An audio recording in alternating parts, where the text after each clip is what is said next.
What makes the achievement of emotional sobriety so difficult is the habits we have, the patterns we have in our behavior, the habitual ways that we've come to think about things. We have to really become aware of those things in order to challenge them, because the consciousness that has created a lot of the problems in our life cannot solve it, cannot change things. So what happens is the first step is waking up.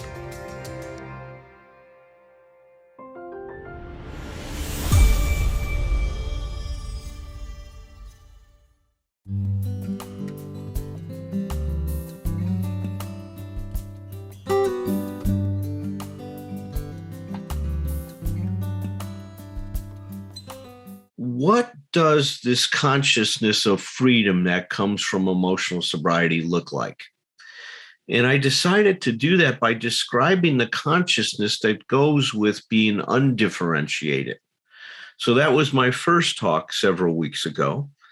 And then it came to me, I was going to talk about what a person that is well developed or has developed a higher level of differentiation looks like, what their consciousness is like. I decided instead of jumping there is to look at the transition that takes place.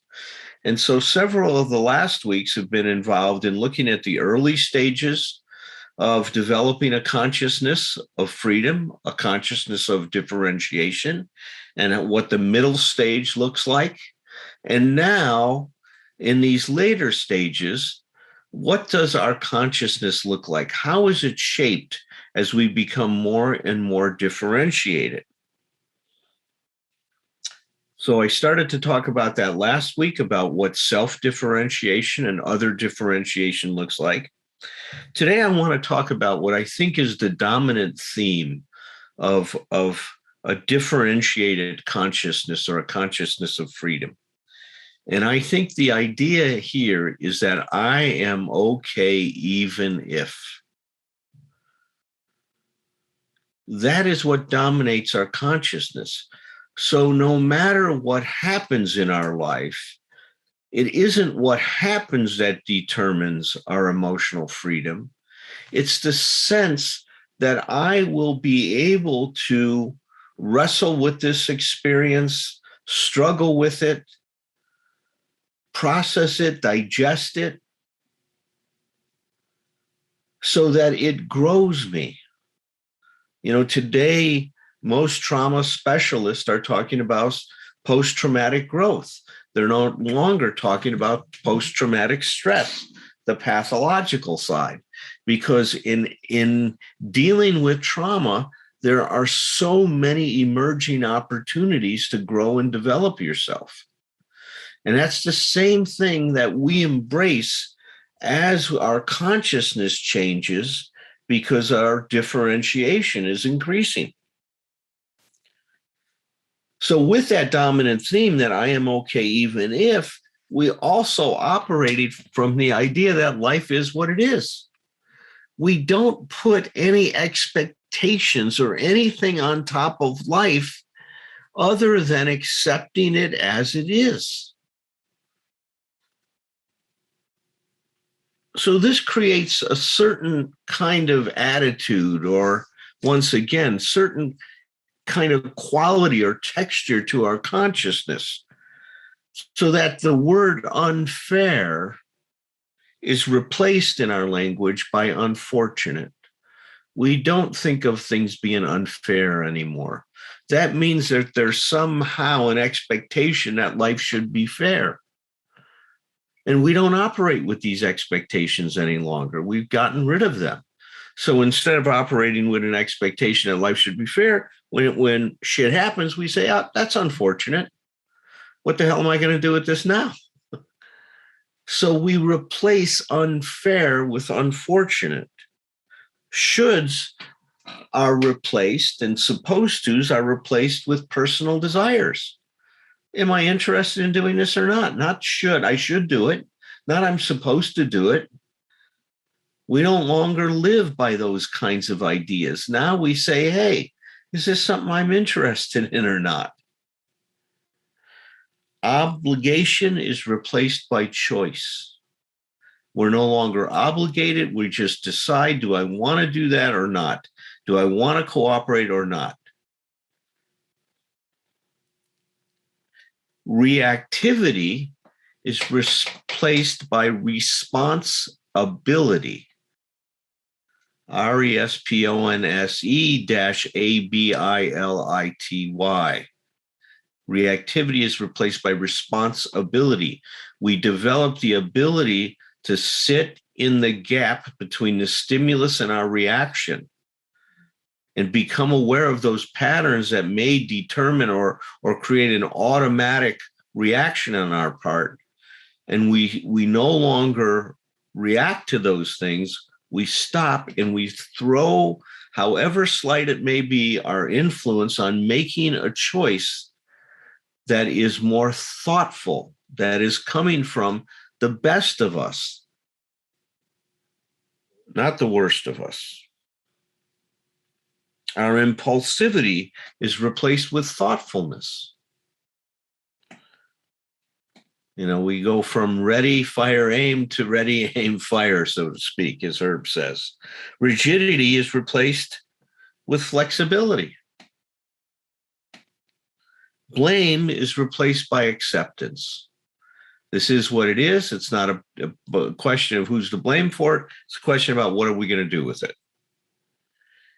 Ideals are replaced with reality.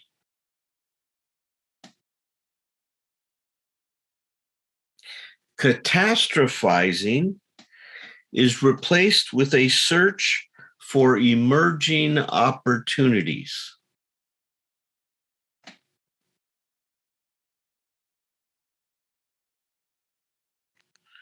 Perfectionism and perfection is replaced with an appreciation of progress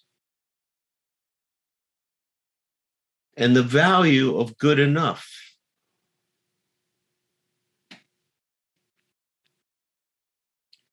Shame is replaced with authenticity.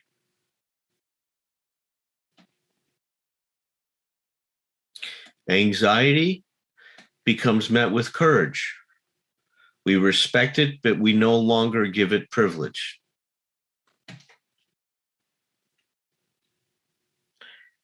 And emotional disturbances are met with curiosity.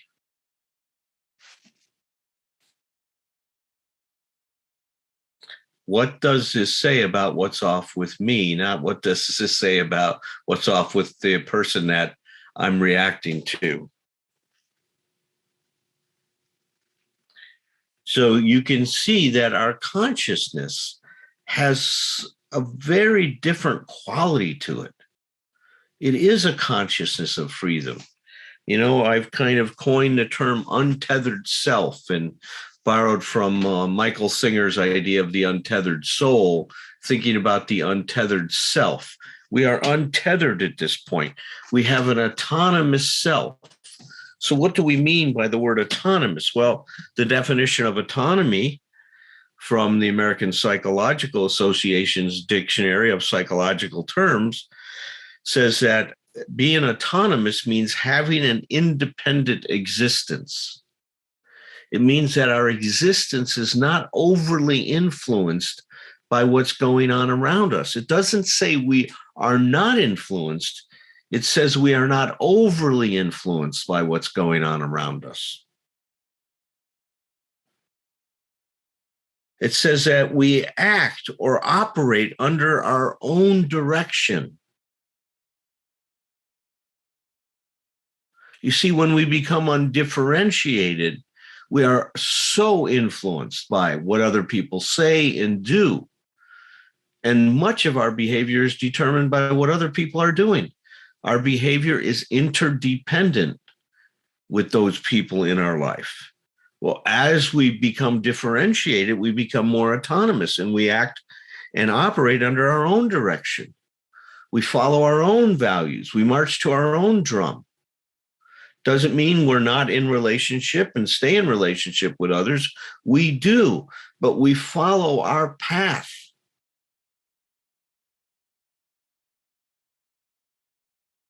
The third definition of autonomous was self-government. I love what Dr. Fritz Perls says about mental health is that an appropriate balance and coordination of all of what we are, an appropriate balance and coordination of all of what we are. Now, I thought it would be a good idea, and we'll do some of it, maybe we'll get through all of it today, of looking at what does it mean to be autonomous and to explore that as it relates to this concept of differentiation. So let me remind you of the concept that we're using to talk about what emotional maturity is about, right? So we define maturity as the transcendence from environmental support to self-support. And as I've mentioned in my previous talks, that differentiation, that movement towards self-support occurs as soon as the umbilical cord is cut. We are no longer depending on our mother, the woman who bore us or conceived us, to breathe for us. We have to breathe on our own. We have to now participate in our existence and in supporting our existence by breathing, by inhaling and exhaling. Sometimes we need a little smack on the butt to get going, but as soon as that process of respiration begins, we are now supporting ourselves by taking in oxygen and blowing off carbon dioxide. That's what we're doing. That's our self-support. And that self-support, while it begins very basically with breathing, continues the rest of our life. We are wired to move towards that wholeness, to be able to support ourselves, to feel whole. This is what Dr. Polster says, to feel whole, internally united, is a generic human need, and good functioning is intended to bring about this wholeness. You see, that's what happens if we don't get in the way of our development. But many things get in the way. We get in the way, our parents get in the way, culture gets in the way with all of these crazy ideas we get about who we're supposed to be. And we've explored those and we'll continue to explore them at another time. But for now, what we want to talk about is, what does autonomy look like, right? What does that process look like? So I'm going to borrow heavily from Dr. Nathaniel Branden's ideas from his book, The Psychology of Romantic Love. And this is what he says: romantic love is for grown-ups. It is not for children, not in the literal sense, and also not in the psychological sense. He says, romantic love is not for those who, regardless of age, still experience themselves as children. So what could he mean by that? Well, I think what he is saying to us is that if I am still looking to be supported by my environment, for my environment to do for me what I need to be doing for myself, then I'm not ready to be in a relationship. That this emotional dependence I have, this immaturity I have, is going to undermine even the best starting relationship we can have, even when a relationship, we begin it for the right reasons. And most people don't begin the relationships for the right reasons. And a lot of times we begin relationships for these unconscious reasons that this other person's going to finally make me whole. Well, that's not their job. That's our job. He goes on to say this, that autonomous individuals understand that other individuals do not exist merely to satisfy their needs. So other people don't exist to satisfy our needs. They have accepted the fact that no matter how much love and caring exists between persons, we are, each of us in the ultimate sense responsible for ourselves. I'll say that again.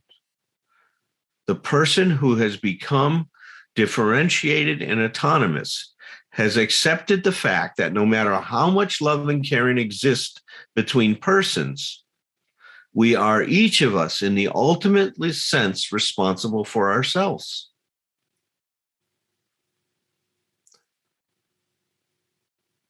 Wow. Think about that. Think about being in a relationship and not being responsible for your partner's happiness.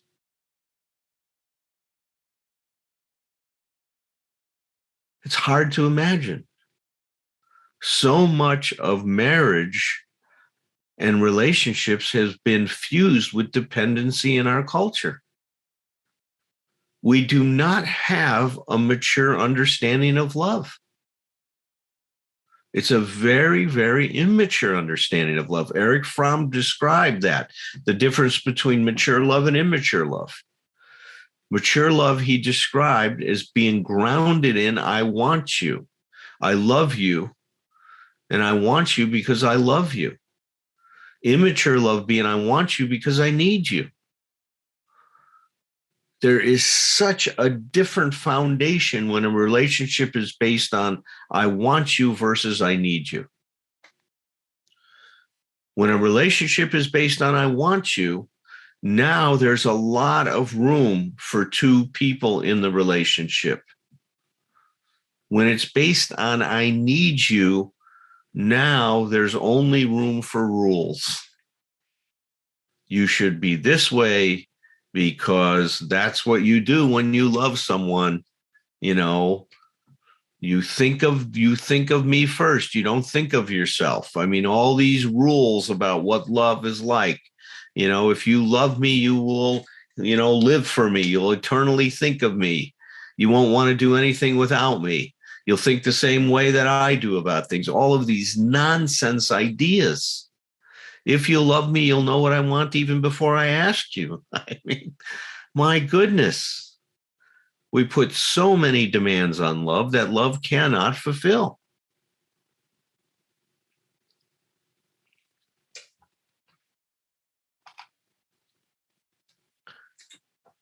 Dr. Brandon goes on to say that autonomous individuals have grown beyond the point that they need to prove to anyone that they are a good boy or a good girl. They have grown beyond the point that they need to prove to anyone that they are a good boy or a good girl, just as they have outgrown the need for their spouse or romantic partner also to be their mother or their father. Now, this doesn't mean that sometimes this happens, that we become each other's parent in some way, but it doesn't become a habitual part of the relationship. It does not define the relationship. The relationship is not defined by mommy may I or daddy may I. We don't turn to the other person for approval of what we do. We may get feedback from them, but we're our own person. We don't need them to approve of it.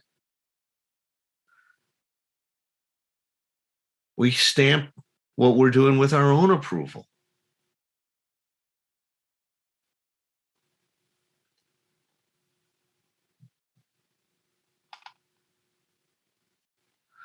The person who has reached this level of autonomy is ready for romantic love because they have grown up, because they do not experience themselves as waifs who need to be saved or rescued. They're not going into the relationship. If you're going in a relationship to be saved or rescued, it's the wrong reason to be in a relationship. It's your job to save yourself, not to get somebody else to save you. They do not require anyone's permission to be who they are.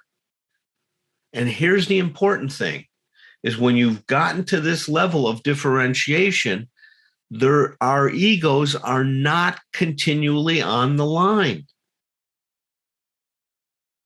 Meaning it's not always about our personal importance. It's not always about our validation. We don't need to have somebody validate us. by continually putting our egos on the line. We do things because they're the right thing to do, not because we're going to be applauded for that, but because that's what we wanted to do. We don't wait to be told what needs to be done in a relationship. We look around and see what needs to be taken care of. We show initiative. When the garbage is filled, I don't have to wait for my wife to tell me to throw it out. I throw it out because it's filled. I don't need her to be my mother. I hope this is inspiring you, not depressing you, by getting you in touch with who you're not. But look, you cannot become who you can be until you see who you're not. And this sets up, I know, a pretty high standard, but it's important for us to see what we can strive for. Not to judge yourself and feel bad that you're not there, but as a goal to inspire you to reach for this. He goes on to say, an autonomous individual is one who does not experience his or her self-esteem continually in question or in jeopardy. His or her worth is not a matter of continuing doubt. The source of approval resides within the person's self and is not at the mercy of every encounter with another person or with their partner. So I think I will stop there and invite Thom and Herb, if he's with us tonight, to join me in a discussion, and we will continue on talking about autonomy next week. Herb's not with us this evening. It's me. Oh, just Thom?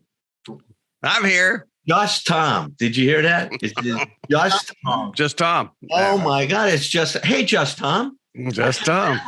I'm just Alan. And just you certainly are. And well put. A good thing our egos are not on the line with that. Thom Potash, that was a wonderful opportunity for us to show that it's okay to just be Thom and just be Alan. That's right. Thank you. That's right. It's like, I'm holding back some tears, but I'm okay. I'm going to be all right about that thing. I'll be all right.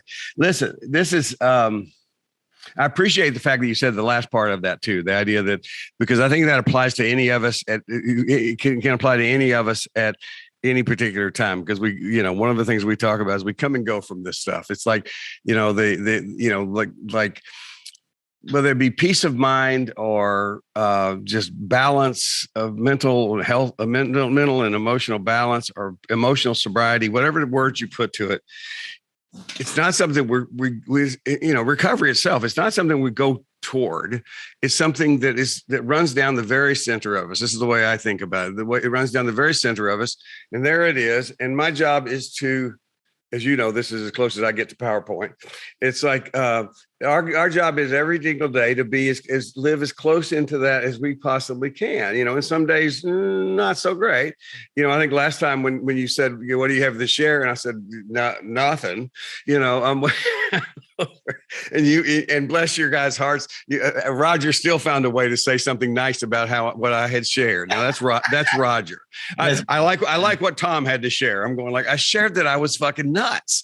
It's like that's Roger. That's Roger, man. I love him. I'm so sorry he's having migraines. It's and so that, to me, that's so when you say, don't basically my short summary of what you just wrapped us with was, by the way, this is meant to be inspirational, not depressing or discouraging. It's like, but the last piece of that is the only way we grow is by being aware of the truth.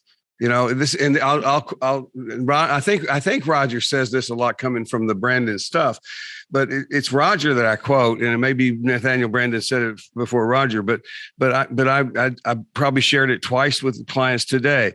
Is that my friend Roger says acceptance is always the first step of change. It's like, and so whoever said it first, I'm crediting Roger with it, because that's how I got it. And it's like, I mean, acceptance is such a mainstay in terms of work we do in our own recovery, Alan, and in terms of the work we do with other people. It is a very positive. It has been a very positive thing for a long time for me. But it also, I never realized it until Roger. I got that from Roger, where I realized that it still carried with it just a sense of resignation too. The idea that, it's almost like except, you don't have to work at accepting something that's wonderful. It's like, unless you have a, downside to it, but it's like the idea, you accept something because, oh, well, I just reluctantly accept that. It's like, but I finally got it that it's, and this is the simplest analogy, in the world, but it's like, when I would get up in the morning, if I want to go to my office, I know where my office is, but I can't get there unless I know where I am now. It's just almost offensively simple to me. It's like I can take off with what I know about how to get to where I know where Philadelphia is. I can go to Philadelphia. It's like I can take off and do that. But if I don't know where Nashville is, I don't know how to, I'm lost. So the idea of the acceptance of this in terms of my little diagram in the air here is that some days are just better than others, and the sooner I accept that, the sooner I can get myself back, so that basically one of the things I recognize that my cat actually does not come up here until I start to talk. It's like she only comes just to bother me when I'm talking. Otherwise she's sitting off beside me. But it's being aware of how far off the mark I am at any particular time. That is my beginning point. And it's like, and that's, and we've thought about that in terms of, we've said stuff like that about our whole recovery. It's like, you and I have talked about that, where it's like, what do people do who aren't as fucked up as us? How do they learn stuff in life? It's like, I mean, if I had, it's all of these things that I've had to deal with that I didn't have to deal with, but I was given the opportunity to deal with and have chosen to deal with the help of people like you and many, many, many others in my life. So, so anyway, that's the piece about just, all of us can be off the mark, and that's a part of that. And knowing that is a part of emotional sobriety. So, and as a matter of fact, now I realize that's what Roger was saying about appreciating my share last time, when I just acknowledged I was off the mark. Took me a week and a few minutes to figure out what Roger meant, but I got that. Yeah. Then the only other thing I want to say is that is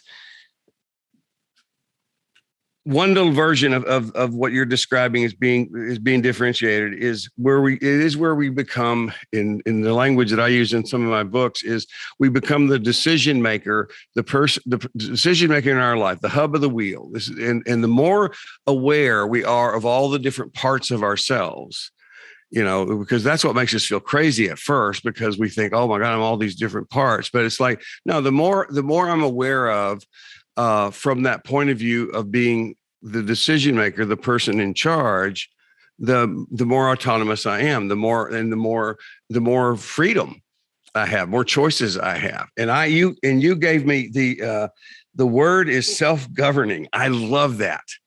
And I wrote that down and made a note in the little notebook. I'm keeping notes for our workshop in June, because that's what we're talking about. We're talking about that part of us that basically understands I don't control much, but I'm always in charge.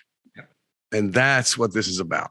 Yeah, it's funny. When I read that today, I said, Thom is going to love this phrase. I said, because that is what he and I talk about all the time. I love it. Perfect. Is that's what our goal is, to be self-governing. Yes, it is beautiful. And we can say now that that's another way of describing emotional sobriety. Yep. Yeah. I love it. Thank you. I hear a lot of people criticize the 12 steps, that they're old-fashioned. I can understand that criticism. They were written back in 1935. Some people that are agnostic have difficulty with the word God used in the steps. For me, I look at the process that's involved, the forces that the 12 steps generate are so powerful that I think they're ageless. There's this interesting phenomena that happens when you work the steps. They create a charge and then a discharge. You know, the first step, we're powerless. Our life has become unmanageable. It creates this charge. You know, we're in big trouble and we don't know what to do. And then step 2 comes along and it says we have hope. That charge, that existential crisis that we have is resolved. What's happening here is parallel to life. We charge ourselves when we breathe in. When we exhale, we discharge. That's the rhythm of life. And the way I love to think about the 12 steps, it's helping us get connected to the rhythm of life so we can learn how to show up in a good way.